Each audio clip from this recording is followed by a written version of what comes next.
Hello guys, എന്താണ് സുഖല്ലേ? എല്ലാരെയും കൊറേ ആയില്ലേ കണ്ടിട്ട്. എനിക്ക് നല്ലൊരു പണി കിട്ടിയിട്ടിരിക്കുകയായിരുന്നു. ഞാൻ പറഞ്ഞല്ലോ എനിക്ക് ഡാൻസ് ഉണ്ടായിരുന്നു. ആ ഡാൻസിന് ശേഷം എന്റെ ലെഫ്റ്റ് തം ഫിംഗർ എനിക്ക് അനക്കാനേ പറ്റുന്നുണ്ടായിരുന്നില്ല. ഡാൻസിന് ശേഷമല്ല, അതിന് മുമ്പേ കുറച്ചൊക്കെ തുടങ്ങിയിട്ട്, പക്ഷെ അതിന്റെ നെക്സ്റ്റ് ഡേ മുതൽ എനിക്ക് അനക്കാനേ പറ്റുന്നുണ്ടായിരുന്നില്ല കേട്ടോ. അതുകൊണ്ട് എഡിറ്റിങ്ങും കാര്യങ്ങളൊക്കെ ഭയങ്കര ബുദ്ധിമുട്ടായിരുന്നു.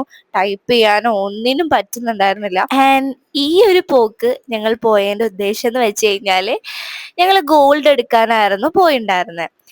അമ്മയ്ക്ക് പിന്നെ കുഞ്ഞമ്മയ്ക്ക് ഗോൾഡ് എടുക്കാനായിരുന്നു പോയിണ്ടായിരുന്നത്. പക്ഷേ ഞങ്ങള് അവിടുന്ന് ഇറങ്ങിയപ്പോ തന്നെ നല്ല ലേറ്റ് ആയിട്ടുണ്ടായിരുന്നു. അതുകൊണ്ട് തന്നെ എല്ലാ ജ്വല്ലറീസും മറിച്ചിട്ടുണ്ടായിരുന്നു കേട്ടോ. പിന്നെ കുറച്ച് സാധനങ്ങളൊക്കെ മേടിക്കാനുണ്ടായിരുന്നു. അതൊക്കെ മേടിച്ചു കഴിഞ്ഞിട്ട് ഞങ്ങൾ പിന്നെ നേരെ ഫുഡ് കഴിക്കാൻ വേണ്ടി കയറി.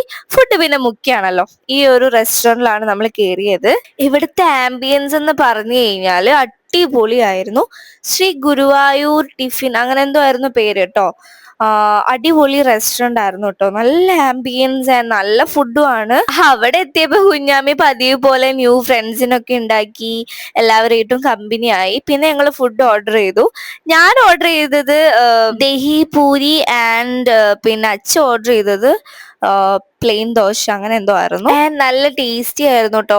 നോർമലി ഞാൻ റെസ്റ്റോറൻറ്റ് അല്ലെങ്കിൽ വേറെ എവിടുന്നെങ്കിലും മേടിക്കുമ്പോൾ ഈ ദഹിപൂരി പാനിപൂരി ഐറ്റംസ് ഒക്കെ മേടിക്കുമ്പോൾ എനിക്ക് ടേസ്റ്റ് തോന്നാറേ ഇല്ല കേട്ടോ. എനിക്ക് എപ്പോഴും സ്ട്രീറ്റ് ഫുഡ് ആയിട്ട് ഇത് കഴിക്കുമ്പോഴാണ് കുറച്ചുകൂടെ ടേസ്റ്റ് തോന്നിയിട്ടുള്ളൂ. പക്ഷെ ഇവിടുന്ന് നല്ല ടേസ്റ്റ് ഉണ്ടായിരുന്നു. പിന്നെ കോഫി നൈസ് ആയിരുന്നു. സോറി, കോഫി അല്ല, ചായ നൈസ് ആയിരുന്നു. എനിക്ക് ചായയോടാണ് ഇപ്പൊ താല്പര്യം. പണ്ടൊക്കെ കോഫിനോടായിരുന്നു കേട്ടോ.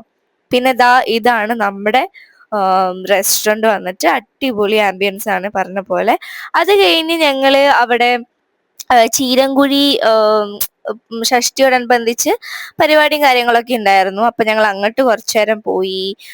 നൈസ് വൈബൊക്കെ അടിച്ച് കുഞ്ഞാമ്മയ്ക്ക് ഇതായി ഒരു ബലൂൺ കാര്യങ്ങളൊക്കെ മേടിച്ചു. പിന്നെ നമ്മൾ കുറച്ചു നേരം അവിടെ ഇരുന്നിട്ട് ഇങ്ങോട്ട് പോന്നു കേട്ടോ. പിന്നെ നെക്സ്റ്റ് ഡേ ഞങ്ങള് ഗോൾഡ് മേടിക്കാൻ വന്നു. മഹാരാജ ഗോൾഡൻ ഡയമണ്ട്സിലേക്കാണ് വന്നത്. അടിപൊളി ലൈറ്റ് വെയിറ്റ് കളക്ഷൻസ് ആണ് കേട്ടോ. കുഞ്ഞാമി ഇവിടെ വന്നപ്പോഴും ന്യൂ ഫ്രണ്ടിനൊക്കെ ഉണ്ടാക്കി. എനിക്ക് ലൈറ്റ് വെയിറ്റ് കളക്ഷൻസ് ഒക്കെ ഭയങ്കര ഇഷ്ടമാണ്. ഇതാണ് ഞങ്ങൾ മേടിച്ച 3 നെക്ക് ചെയിൻ. ഒന്ന് അമ്മയ്ക്ക്, ഒന്ന് എനിക്ക്, പിന്നെ കുഞ്ഞാമിക്ക് കേട്ടോ. എനിക്ക് ഒന്നേ പറയാനുള്ളൂ, ധൈര്യത്തിൽ പോന്നോളൂ. നല്ല കളക്ഷൻ ഉണ്ട്. 11,000 മുതൽ സ്റ്റാർട്ടിംഗ് ഉണ്ട്. ആൻഡ് അവരുടെ ഹോസ്പിറ്റാലിറ്റി അടിപൊളിയായിരുന്നു കേട്ടോ. അപ്പൊ അത്രയേ ഉള്ളൂ. ടാറ്റാ.